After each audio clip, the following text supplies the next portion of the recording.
नमस्कार मित्रांनो, आज आपण कंबाईंड प्रिलिम्स 2023 या प्रश्नपत्रिकेतील इकॉनॉमिक्स या विषयाच्या क्वेश्चनचे ॲनालिसिस पाहणार आहोत. चला तर मग सुरुवात करूयात. 21 नंबरचा प्रश्न पहा. खालील निकषांच्या आधारे 2011-12 या वर्षासाठी नियोजन आयोगाने दारिद्र्यरेषा निश्चित केली. तर कोणत्या निकषांच्या आधारे 11-12 या वर्षासाठी नियोजन आयोगाने दारिद्र्यरेषा निश्चित केली असा प्रश्न आहे. तर पहिला पर्याय पहा. दरडोई उत्पन्न प्रति महिना ग्रामीण भागासाठी 816 रुपये व शहरी भागासाठी 1000 रुपये. तर मित्रांनो, हा पर्याय बरोबर आहे, कारण सुरेश तेंडुलकर समितीच्या शिफारशीनुसार 2011-12 या वर्षासाठी ग्रामीण भागासाठी 816 व शहरी भागासाठी 1000 रुपये प्रति महिना दरडोई उत्पन्न निश्चित केले होते. त्याच आधारे दारिद्र्यरेषा निश्चित केली होती. त्यामुळे या प्रश्नाचे उत्तर पर्याय क्रमांक 1 हे आहे. जर आपण इथे दुसऱ्या पर्यायात जर बघितलं तर प्रतिदिनी ग्रामीण भागासाठी 47 रुपये व शहरी भागासाठी 32 रुपये असे नमूद आहे. जर आपण एक कॉमन सेन्सने विचार केला तर पूर्ण आता 73-74 पासून अलग गट, त्यानंतर लकडावाला गट, त्यानंतर तेंडुलकर समिती, त्यानंतर रंगराजन समिती, या सर्व समितीने जे निकष जाहीर केले होते त्या निकषांच्या आधारे जी दारिद्र्यरेषा निश्चित केली, त्यामध्ये प्रत्येक वेळेस ग्रामीण भागातील दारिद्र्यरेषा ही शहरी भागापेक्षा कमी होती. जर दुसऱ्या पर्यायात जर आपण व्यवस्थित पाहिलं तर ग्रामीण भागासाठी 47 व शहरी भागासाठी 32 हे असूच शकत नाही. त्यामुळे सर्वप्रथम आपल्याला कोणतीही माहिती नसली तरी 2 नंबरचा पर्याय इलिमिनेट होऊ शकत होता. असे खूप क्वेश्चनमध्ये होते. आपण काळजीपूर्वक लक्ष देणं गरजेचं आहे. तर तिसरा नंबरचा पर्यायामध्ये पहा. प्रतिदिनी ग्रामीण भागासाठी 49 व शहरी भागासाठी 56.64. तर मित्रांनो, असंच 1973-74 साली अलग गट यांनी जी दारिद्र्यरेषा निश्चित केली होती, त्यामध्ये 49 ग्रामीण भागासाठी प्रति महिना 49 व शहरी भागासाठी प्रति महिना 56 रुपये एवढी दारिद्र्यरेषा 73-74 साली होती. तर 11-12 या साली असा कोणताही उल्लेख नव्हता. त्यामुळे या प्रश्नाचे उत्तर पर्याय क्रमांक 1 हे आहे. आता आपण दारिद्र्याची पूर्ण आकडेवारी पाहूयात. 1973-74 साली अलग गटाच्या शिफारशीनुसार ग्रामीण भागात 49.09 रुपये प्रति महिना प्रति मानसी दारिद्र्यरेषा होती. त्यानंतर शहरी भागात 56.64 रुपये होते. तर एकूण दारिद्र्य हे 54.9% होते. त्यातील 56.4% ग्रामीण भागात तर शहरी भागात 49% होते. लकडावाला समिती 1993-94 रोजी लकडावाला समितीच्या शिफारशीनुसार 211.30 रुपये ग्रामीण भागात तर 274.88 रुपये शहरी भागात दारिद्र्यरेषा होती. एकूण दारिद्र्य हे 36% होते. त्यातील ग्रामीण भागात 37.3 तर शहरी भागात 32.4% होते. 1999-2000 साली ग्रामीण भागात 327.56 रुपये होते तर शहरी भागात 454.11 रुपये होते. एकूण दारिद्र्य 1999-2000 साली 26.1% होते. त्यातील ग्रामीण भागात 27.1% तर शहरी भागात 23.6% होते. 2004-05 साली लकडावाला समितीनुसार 356.3 रुपये ग्रामीण भागात तर 538.6 रुपये शहरी भागात होते. एकूण दारिद्र्य हे 27.5% होते. त्यानंतर 2004-05 सालीच तेंडुलकर समितीच्या शिफारशीनुसार 446.68 रुपये ग्रामीण भागात होते तर 578.80 रुपये शहरी भागात होते. एकूण दारिद्र्य हे 37.2% होते. त्यातील ग्रामीण भागात हे 41.8% होते तर शहरी भागात 25.7% होते. मित्रांनो, 2004-05 साली तेंडुलकर समिती स्थापन करण्यात आली होती. या समितीने दारिद्र्याची टोपली निर्माण करून त्यामध्ये अन्न या घटकाबरोबरच आरोग्य आणि शिक्षण या दोन्ही घटकांचा समावेश केला. त्यामुळे 2004 आणि 2004-05 या साली दारिद्र्यरेषा ही वाढलेली आहे, येथे लक्षात घ्या. त्यानंतर 2009-10 साली तेंडुलकर समितीच्या शिफारशीनुसार ग्रामीण भागात 672.8 रुपये तर शहरी भागात 859.6 रुपये तर एकूण दारिद्र्य 29.8% होते. त्यानंतर 2011-12 साली तेंडुलकर समितीच्या शिफारशीनुसार 816 रुपये ग्रामीण भागात तर शहरी भागात 1000 रुपये होते तर एकूण दारिद्र्य 21.9% होते. त्यातील ग्रामीण भागातील दारिद्र्य 25.7% होते तर शहरी भागातील दारिद्र्य 13.7% होते. 2011-12 सालीच रंगराजन समिती स्थापन करण्यात आली. या समितीच्या शिफारशीनुसार ग्रामीण भागात 972 रुपये ही दारिद्र्यरेषा होती तर शहरी भागात 1407 रुपये ही दारिद्र्यरेषा होती. एकूण दारिद्र्य हे 29.5% होते. त्यातील ग्रामीण भागात 30.9% होते तर शहरी भागात 26.4% होते. मित्रांनो, या रंगराजन समितीची शिफारस ही नियोजन आयोगाने स्वीकारली नव्हती. त्यामुळे 2011-12 साली ही दरडोई प्रति महिना 816 रुपये ग्रामीण भागासाठी आणि 1000 रुपये शहरी भागासाठी हीच दारिद्र्यरेषा नियोजन आयोगाने स्वीकारली होती. हे देखील इथे लक्षात ठेवा. हे संपूर्ण चार्ट खूप महत्त्वाचा आहे. ही सर्व आकडेवारी आपण तोंडपाठ करणं खूप गरजेचं आहे, कारण आयोग यावर खूप वेळेस क्वेश्चन विचारलेला आहे आणि इथून पुढे देखील विचारण्याची शक्यता खूप जास्त असल्याने या सर्व आकडेवारी आपण तोंडपाठ करणं गरजेचं आहे. तर मित्रांनो, हा चार्ट आपण लिहून काढून पूर्ण पाठ करा. 22 नंबरचा प्रश्न पहा. विशेष प्रदेश विकास कार्यक्रम यासाठी तयार करण्यात आला. तर विशेष प्रदेश विकास कार्यक्रम कशासाठी तयार करण्यात आला हा प्रश्न आहे. अ मध्ये बघा, दारिद्र्य निर्मूलन व रोजगार वाढ. मित्रांनो, आपण जर पाहिलं तर दारिद्र्य निर्मूलनाच्या योजना आपल्याला माहीत आहेत. MG नरेगा, त्याचबरोबर नॅशनल रुरल लिव्हलीहूड मिशन, त्याचबरोबर नॅशनल अर्बन लिव्हलीहूड मिशन आणि प्रधानमंत्री रोजगार निर्मिती योजना.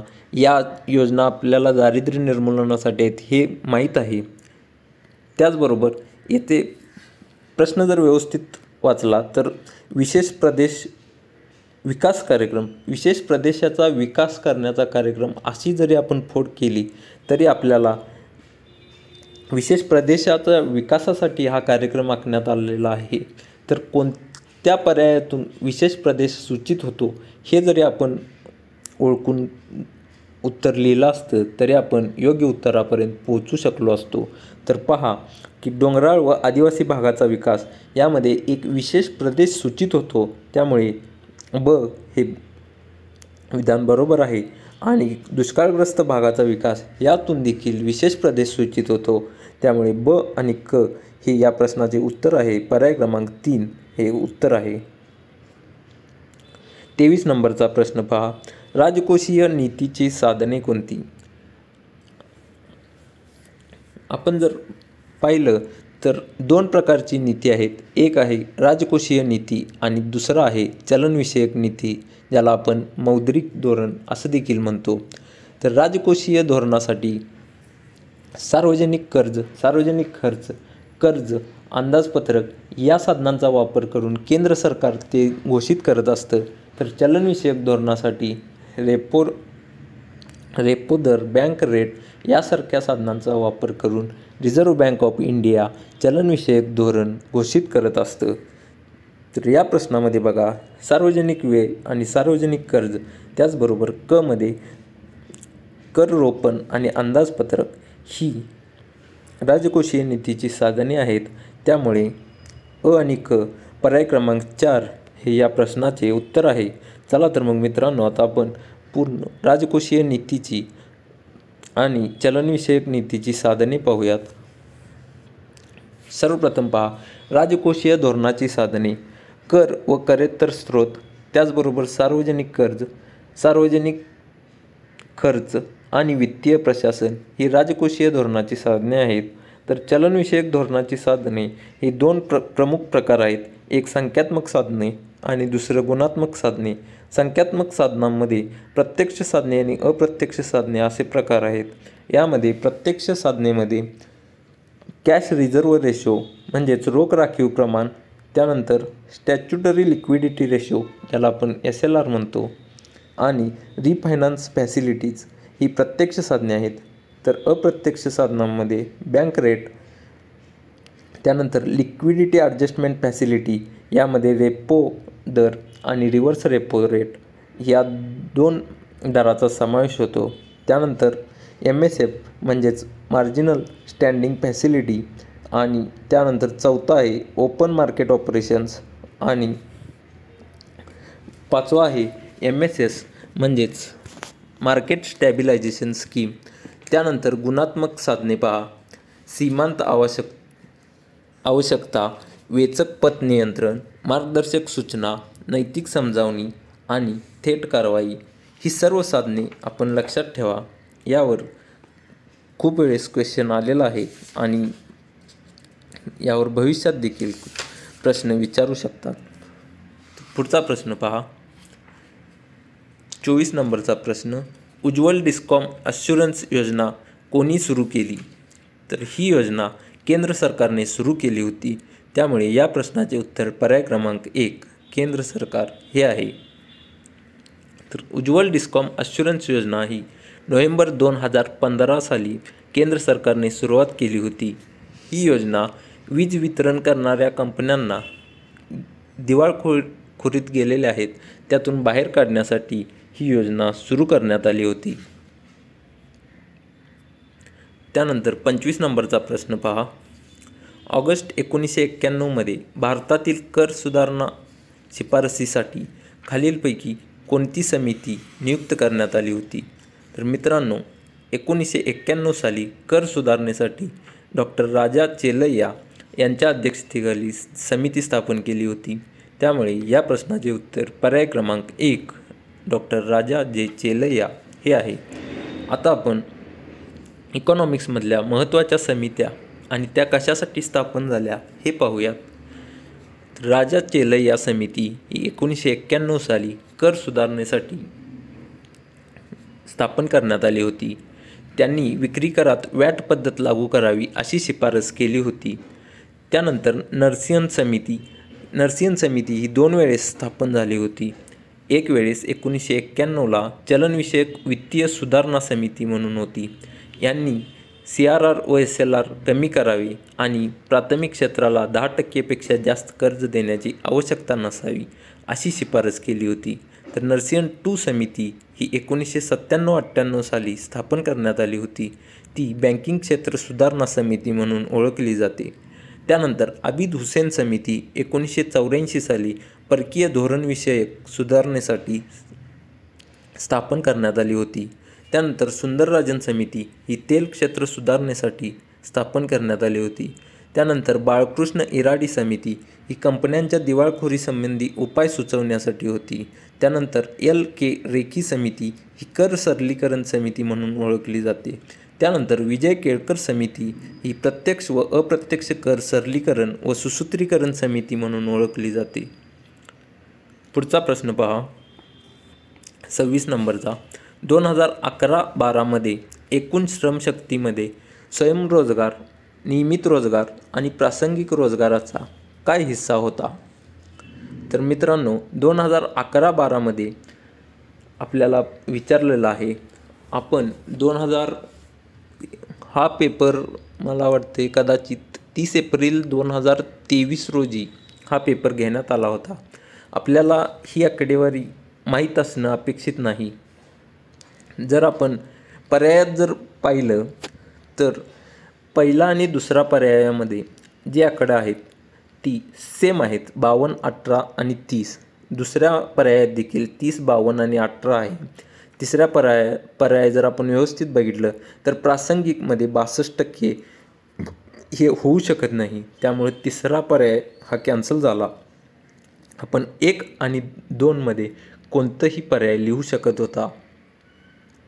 अशा प्रश्नामध्ये इलिमिनेट पद्धत वापरून शक्यतो इलिमिनेट पद्धत वापरा आणि उत्तर लिहा.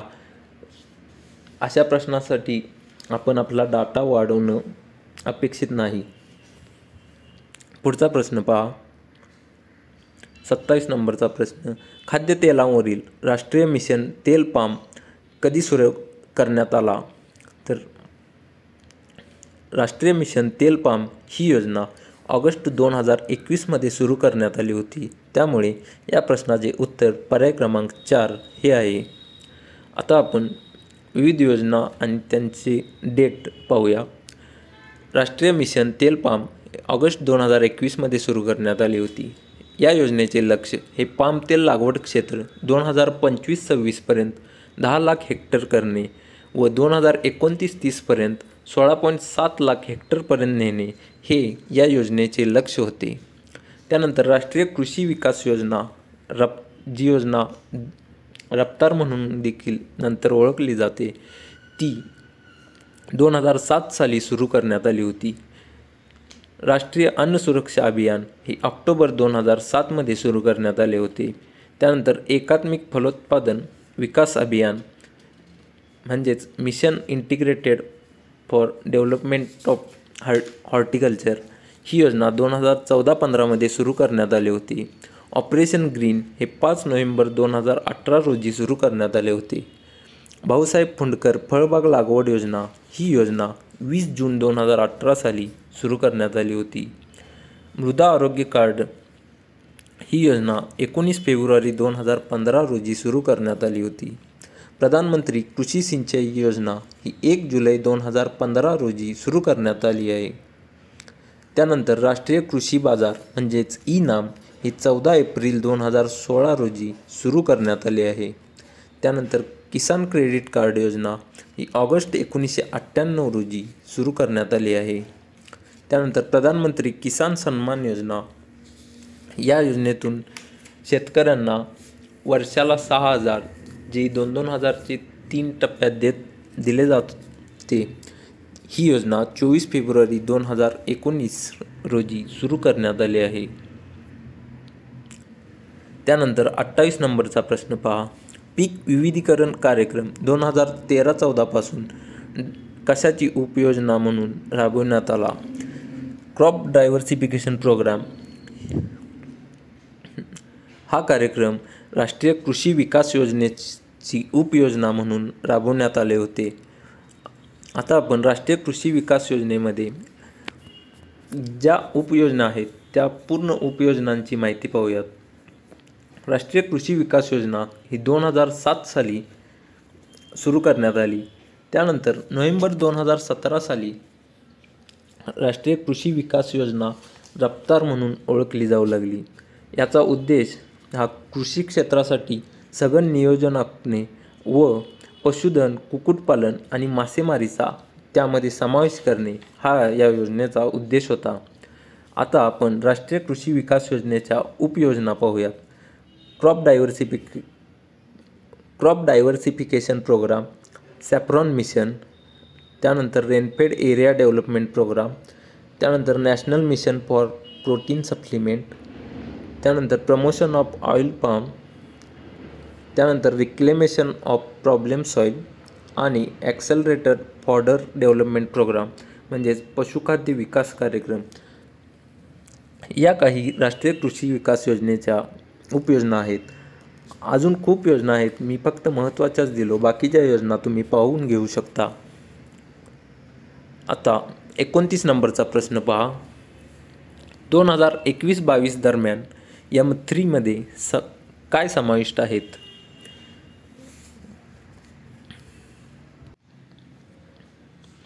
मित्रांनो, पैशाचा साठा कसा मोजावा यासाठी RBIने 1977 साली आणि 1998 साली कार्यगट नेमले होते. 1977 साली जे कार्यगट नेमले होते तो कार्यगट घोष गट म्हणून ओळखला जातो.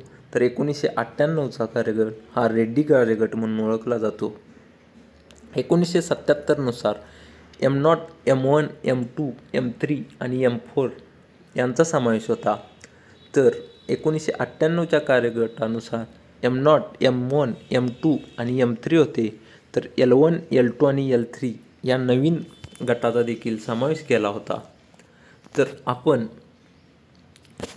आता सध्याचं 21-22 दरम्यान M3मध्ये काय समाविष्ट आहे असा आहे प्रश्न आहे. तर यामध्ये पोस्ट ऑफिसमधल्या बचत बँक ठेवी आणि पोस्ट ऑफिसच्या एकूण ठेवी यांचा समावेश होत नाही. तर बँकांकडील मुदत ठेवी आणि बँकांकडील मागणी ठेवी यांचा समावेश M3मध्ये होतो. तर या प्रश्नाचे उत्तर पर्याय क्रमांक 2 क आणि ड आहे. पोस्ट ऑफिसमधील बचत ठेवी आणि पोस्ट ऑफिसच्या एकूण ठेवी यांचा समावेश L1 या गटात होतो, M3 या गटात होत नाही, म्हणून हे या प्रश्नाच्या उत्तरामध्ये सामील होणार नाही. आता आपण पूर्ण गटांची माहिती पाहूया. जुनी पद्धत होती ती घोष गटानुसार होती, तर नवीन पद्धत ही रेड्डी गटानुसार आहे. तर M0मध्ये काय काय समावेश होतं हे पहा. M0मध्ये RBIमधील बँकांच्या ठेवी, त्याचबरोबर बँकांकडील रोखसाठा, लोकांजवळील चलनी नोटा व नाणी आणि RBIमधील इतर ठेवी याचा समावेश M0मध्ये होतो. त्यानंतर M1मध्ये लोकांजवळील चलनी नोटा व नाणी आणि लोकांच्या बँकांमधील मागणी ठेवी आणि RBIमधील इतर ठेवी यांचा समावेश M1मध्ये होतो. तर M2मध्ये M1 पूर्ण M1चा गट, त्याचबरोबर 1 वर्षापर्यंतच्या मुदत ठेवी आणि बँकांनी विकलेल्या चालू ठेवींचे पैसे यांचा समावेश M2मध्ये होतो. तर M3मध्ये M2 या पूर्ण गटाचा, त्याचबरोबर 1 वर्षापेक्षा जास्त काळाच्या मुदत ठेवी आणि बँकांनी मागणी देय व जी मुदत कर्ज दिलेली असतात त्यांचा समावेश M3मध्ये होतो. त्यानंतर L1मध्ये M3 या गटाचा प्लस पोस्ट ऑफिसमधील ज्या ठेवी आहेत त्या ठेवींचा समावेश L1मध्ये होतो. तर L2मध्ये L1 हा गट, त्याचबरोबर पुनर्वित्त पुरवठा करणाऱ्या तसेच मुदत कर्ज देणाऱ्या संस्थांकडील मुदत ठेवी व मुदत कर्जे यांचा समावेश L2मध्ये होतो. तर L3मध्ये L2 हा गट प्लस गैरबँकिंग वित्तीय संस्थांमधील ज्या सार्वजनिक ठेवी आहेत त्यांचा समावेश L3मध्ये होतो. 30 नंबरचा प्रश्न पहा. 2023-24च्या अर्थसंकल्पात खालीलपैकी कोणते प्राधान्यक्रम आहेत? तर अशा प्रकारच्या क्वेश्चनमध्ये मित्रांनो, जर सरकार त्या क्षेत्रावर किंवा कोणतंही एखादा घटक असेल तर त्या घटकावर सरकार वर्क करून सुधारणा घडवून आणू शकते असं आपल्याला जरा देखील वाटलं तर असे घटक त्या प्रश्नामध्ये इलिमिनेट करू नये. जर कोणताही तरी घटक एकदमच निगेटिव्ह असेल तरच तो घटक इलिमिनेट करावा, अन्यथा अशा प्रकारच्या क्वेश्चनमध्ये सर्व घटक ॲड करतच आपण उत्तरापर्यंत पोचावे. तर येथे पहा, अमध्ये सर्वसमावेशक विकास, त्यानंतर हरित वाढ, त्यानंतर युवा शक्ती आणि आर्थिक क्षेत्र या चारही घटकावर सरकार काम करून सुधारणा करू शकते. त्यामुळे या प्रश्नाचे उत्तर पर्याय क्रमांक 4 हे आहे. 31 नंबरचा प्रश्न पहा. 12व्या वित्त आयोगाने राष्ट्रीय आपत्ती निवारण निधीची योजना केंद्र आणि राज्यांच्या योगदानासह कोणत्या प्रमाणात चालू ठेवण्याची शिफारस केली? आता आपण जर पाहिलं तर केंद्रातील योजना या जास्त करून एकतर 60-40 किंवा 75-25 याच प्रमाणात आहेत. 90-10 हे प्रमाण ईशान्येकडील राज्य तसंच उत्तराकडील काही ठराविक राज्य यांच्यासाठीच आहेत. पण येथे आपल्याला प्रश्नामध्ये राष्ट्रीय आपत्ती निवारण निधीची योजना आहे ती कोणत्याही फक्त ईशान्येकडील भागासाठी किंवा उत्तरेकडील काही राज्यांसाठी नाही आहे, पूर्ण आपल्या देशासाठी आहे. त्यामुळे येथे जर आपण योग्य पद्धतीने जर पाहिलं तर पर्याय क्रमांक 3 75 केंद्राचं आणि 25 राज्य हे पर्याय बरोबर आहे. आपण आता वित्त आयोगाविषयी माहिती पाहूयात. नुकतेच 16वे वित्त आयोग स्थापन करण्यात आले आहे. तर याचे अध्यक्ष हे अरविंद पनगडिया हे आहेत. तर सचिव ऋत्विक रंजनम पांडे आहेत. तर पूर्णवेळ सदस्य म्हणून Ajay Narayan Jha, any George Matthew आणि निरंजन राज्याध्यक्ष आहेत. तर अर्धवेळ सदस्य सौम्यकांती घोष हे आहेत. हा वित्त आयोग 2026-27 ते 2030-31 या कालावधीसाठी आहे. महत्त्वाच्या वित्त आयोगाच्या अध्यक्ष आपण आता पाहूयात. पहिल्या वित्त आयोगाचे अध्यक्ष के.सी. नियोगी हे होते. तर दुसऱ्या वित्त आयोगाचे अध्यक्ष के. संतानम हे होते. त्यानंतर 8व्या वित्त आयोगाचे अध्यक्ष हे वाय.बी. चव्हाण होते. तर 9व्या वित्त आयोगाचे अध्यक्ष हे एन.के.पी. साळवे होते. 10व्या वित्त आयोगाचे अध्यक्ष के.सी. पंत होते. तर 11व्या वित्त आयोगाचे अध्यक्ष ए.एम. खुसरो होते. 12व्या वित्त आयोगाचे अध्यक्ष सी. रंगराजन होते. 13व्या वित्त आयोगाचे अध्यक्ष विजय केळकर होते. तर 14व्या वित्त आयोगाचे अध्यक्ष वाय.व्ही. रेड्डी हे होते. तर 15व्या वित्त आयोगाचे अध्यक्ष एन.के. सिंग हे होते. मित्रांनो, वित्त आयोगाचे अध्यक्ष पाठ असणं खूप महत्त्वाचं आहे, कारण आयोगाने खूप वेळा वित्त आयोगाच्या अध्यक्षावर क्वेश्चन विचारलेला आहे. त्यामुळे तुम्ही सर्व वित्त आयोगाचे अध्यक्ष पाठ करणं गरजेचं आहे. 32 नंबरचा प्रश्न पहा. खालीलपैकी कोणती विधाने अयोग्य आहेत? अयोग्य विधान विचारलेलं आहे. पहा, UT-GST केंद्र सरकार आणि केंद्रशासित प्रदेश सरकारांद्वारे गोळा केले जाते आणि IGST हे केंद्र सरकार आणि राज्य सरकारे गोळा करतात. तर मित्रांनो, हे दोन्ही विधाने अयोग्य आहेत, कारण UT-GST आणि IGST दोन्हीही फक्त केंद्र सरकारद्वारेच गोळा केले जातं. आपण अविधानात काळजीपूर्वक जर वाचलं असतं तर पहा की केंद्र सरकार आणि केंद्रशासित प्रदेश सरकारांद्वारे आपण जर पाहिलं तर भारतात दिल्ली, पुदुच्चेरी आणि जम्मू काश्मीर येथेच फक्त याच केंद्रशासित प्रदेशांमध्ये विधानसभा अस्तित्वात आहे. जम्मू काश्मीरमध्ये तर अजून इलेक्शन देखील व्हायचे आहेत. पण येथे जर पाहिलं तर केंद्रशासित प्रदेश सरकार फक्त 3च केंद्रशासित प्रदेशात अस्तित्वात आहेत. तर इतर केंद्रशासित प्रदेशाचं कोण गोळा करणार? त्यांचे सरकारच नाही. तर असा जरी विचार केला असता तरी येथे विधान अ चुकीचं आहे हे तुमच्या लक्षात आलं असतं. आणि विधान ब IGST हे केंद्र सरकार फक्त गोळा करतं. त्यामुळं या प्रश्नाचे उत्तर पर्याय क्रमांक 3 दोन्ही विधाने अयोग्य हे आहे. आता आपण GST विषयी थोडक्यात माहिती पाहूयात. GSTची अंमलबजावणी 1 जुलै 2017 रोजी झाली. GSTवर दुहेरी नियंत्रण असते, म्हणजेच 1.5 कोटी रुपयेपेक्षा कमी वार्षिक उलाढाल असलेल्या व्यवहारावर 90% राज्य सरकारचे नियंत्रण असते, तर 10% केंद्र सरकारचे नियंत्रण असते. आणि 1.5 कोटी रुपयेपेक्षा जास्त वार्षिक उलाढाल असलेल्या व्यवहारावर 50% राज्याचे आणि केंद्राचे नियंत्रण असते. आता आपण एखादा व्यवहार जर वेगळ्या देशातून भारतात किंवा भारतातील वेगळ्या राज्यातून वेगळ्या राज्यात किंवा राज्यात झाल्यावर कोणती GST लागतं याबद्दल थोडक्यात माहिती पाहूयात.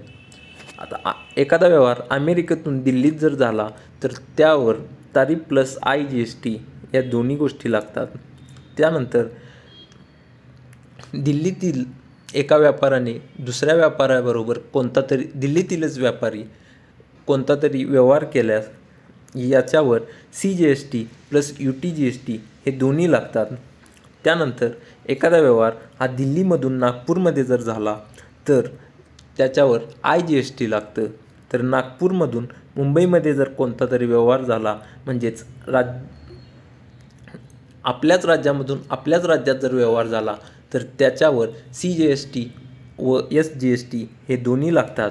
तर आपल्या राज्यातून दुसऱ्या राज्यात म्हणजेच मुंबईमधून जर बेंगलोरमध्ये एखादा व्यवहार झाला तर त्याच्यावर फक्त IGST एवढंच आकारला जातो.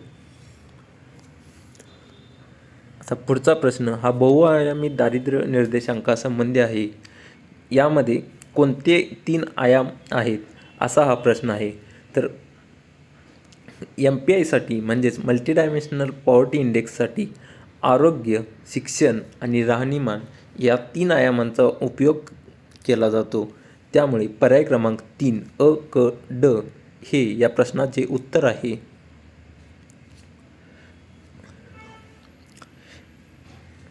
MPI जर आपण पाहिलं तर 2010 साली याची सुरुवात झालेली आहे. 1997 पासून जे ह्युमन पॉवर्टी इंडेक्स HPI जाहीर करत होते, याच्याच जागी म्हणजेच HPIच्याच जागी MPIची सुरुवात झाली. Oxford poverty human development and initiative या संस्थेद्वारे MPI घोषित केला जातो. यामध्ये 3 मुख्य आयाम आहेत: आरोग्य, शिक्षण आणि राहणीमान. यात आरोग्यामध्ये पोषण आणि बालमृत्यू हे 2 आयाम आहेत, तर शिक्षणामध्ये शालेय शिक्षणातील वर्षे आणि शाळेतील उपस्थिती हे 2 आयाम आहेत. तर राहणीमानमध्ये 6 आयाम आहेत. ते पहा: इंधन, स्वच्छता, पेयजल, वीज, घर आणि मालमत्ता. हे 6 आयाम राहणीमान या घटकात आहेत. जर MPI 33.33 पेक्षा जर जास्त आढळला तर ते कुटुंब हे बहुआयामी गरीब आहे असे समजले जाते. आणि जर MPI हा 20 ते 33.33 यामध्ये असेल तर ते कुटुंब असुरक्षित समजले जाते. आता आपण मानवी विकास निर्देशांक म्हणजेच ह्युमन डेव्हलपमेंट इंडेक्सची माहिती पाहूयात. हा निर्देशांक 1990 साली सुरू झाला होता. यामध्ये देखील 3 आयाम आहेत: आरोग्य, शिक्षण आणि राहणीमान. आरोग्यामध्ये जन्मावेळचे सरासरी आयुर्मान विचारात घेतले जाते, तर शिक्षणामध्ये शालेय शिक्षणातील सरासरी वर्षे आणि अपेक्षित शिक्षणाची वर्षे विचारात घेतले जाते. तर राहणीमानामध्ये per capita gross national income विचारात घेतले जाते. विद्यार्थी मित्रांनो, इथे व्यवस्थित लक्ष द्या की राहणीमानामध्ये per capita gross national income आहे. येथे तुम्हाला एखाद्या क्वेश्चनमध्ये GDP per capita gross domestic product किंवा असं काहीही देऊन फसवण्याचा प्रयत्न करू शकतात. तर येथे व्यवस्थित लक्षात ठेवा की ग्रॉस नॅशनल इन्कम आहे. त्यानंतर जेंडर इनइक्वॅलिटी इंडेक्स जे 2010 साली सुरू झाले होते, याचे 3 आयाम आहेत. एक आहे प्रजनन स्वास्थ्य, दुसरं आहे सशक्तीकरण आणि तिसरं रोजगार क्षेत्र आहे. 34 नंबरचा प्रश्न पहा. सप्टेंबर 2001 मध्ये जवाहर ग्राम समृद्धी योजना आणि रोजगार शाश्वती योजना कोणत्या योजनेत एकत्रीकरण करण्यात आल्या? तर सप्टेंबर 2001 साली संपूर्ण ग्रामीण रोजगार योजना सुरू करण्यात आली होती. ही योजना जवाहर ग्राम समृद्धी योजना आणि रोजगार शाश्वती योजना या 2 योजनांचे एकत्रीकरण करून चालू करण्यात आली होती. त्यामुळे या प्रश्नाचे उत्तर पर्याय क्रमांक 1 संपूर्ण ग्रामीण रोजगार योजना हे आहे. आता आपण वेगवेगळ्या योजना आणि त्यांची सुरुवात कोणत्या दिवशी झाली ते पाहूयात. जवाहर ग्राम समृद्धी योजना ही 1 एप्रिल 1999 रोजी सुरू झाली होती. तर एम्प्लॉयमेंट अश्युरन्स स्कीम ही योजना 2 ऑक्टोबर 1993 रोजी सुरू झाली होती. या 2 योजनांचेच एकत्रीकरण करून संपूर्ण ग्रामीण रोजगार योजना ही सप्टेंबर 2001 रोजी सुरू झाली होती. त्यानंतर स्वर्णजयंती ग्राम स्वरोजगार योजना ही योजना एप्रिल 1999 रोजी सुरू झाली होती. त्यानंतर स्वर्णजयंती शहरी रोजगार योजना ही योजना 1 डिसेंबर 1997 रोजी सुरू झाली होती. MG नरेगा ही योजना 2 फेब्रुवारी 2006 साली सुरू झाली होती. या योजनेला महात्मा गांधीजींचे नाव 2009 साली देण्यात आले. त्यानंतर दीनदयाल अंत्योदय योजना नॅशनल रूरल लिव्हलीहूड मिशन ही योजना 3 जून 2011 रोजी सुरू झाली. तर दीनदयाल अंत्योदय योजना नॅशनल अर्बन लिव्हलीहूड मिशन ही योजना 24 सप्टेंबर 2013 रोजी सुरू झाली. आणि प्रधानमंत्री रोजगार योजना ही 15 ऑगस्ट 2008 साली सुरू झाली. 35 नंबरचा प्रश्न पहा. वित्तीय जबाबदारी आणि अंदाजपत्रक व्यवस्थापन कायदा म्हणजेच FRBM ॲक्ट 2003 ही केंद्र सरकारने असे नमूद करतो की केंद्र सरकारने कोणत्या सालापर्यंत महसुली तूट दूर करण्यासाठी योग्य उपाययोजना करणे आवश्यक आहे अशी तरतूद केली होती. तर या प्रश्नाचे उत्तर 2008-9 हे आहे. सर्वप्रथम पाहिलं तर FRBM ॲक्ट हे 5 जुलै 2004 रोजी लागू झाले होते. तर हा कायदा लागू झाल्यानंतर एकूण या कायद्यासाठी 3 समित्या स्थापन करण्यात आली होती आणि त्या 3 समितीने राजकोषीय तूट आणि महसुली तूट यांच्या कपातीबाबत शिफारस केली होती. ते आपण आता पाहूयात. सर्वप्रथम 2003-4 साली विजय केळकर या समितीची स्थापना FRBM ॲक्ट विषयी झाली होती. या समितीने 2008-9 सालापर्यंत राजकोषीय तूट 2.8% तर महसुली तूट 0% खाली आणावी अशी शिफारस केली होती. त्यानंतर विजय केळकर यांच्याच अध्यक्षतेखाली 2012-13 साली एक समिती स्थापन झाली. या समितीने 2014-15पर्यंत राजकोषीय तूट 3.9% कमी करावे तर महसुली तूट 2% कमी करावे अशी शिफारस केली होती. तर 2016-17 साली NK सिंग यांच्या अध्यक्षतेखाली FRBM समिती स्थापन करण्यात आली होती. या समितीने 2018-19पर्यंत 3 पर्यंत राजकोषीय तूट कमी करावी अशी शिफारस केली होती. तर महसुली तूट ही 0.8% कमी करावी अशी शिफारस केली होती. तर मित्रांनो, या शिफारसी व्यवस्थित पाहून घ्या. आपले इकॉनॉमिक्सचे 15 क्वेश्चन संपलेले आहेत. तर धन्यवाद मित्रांनो.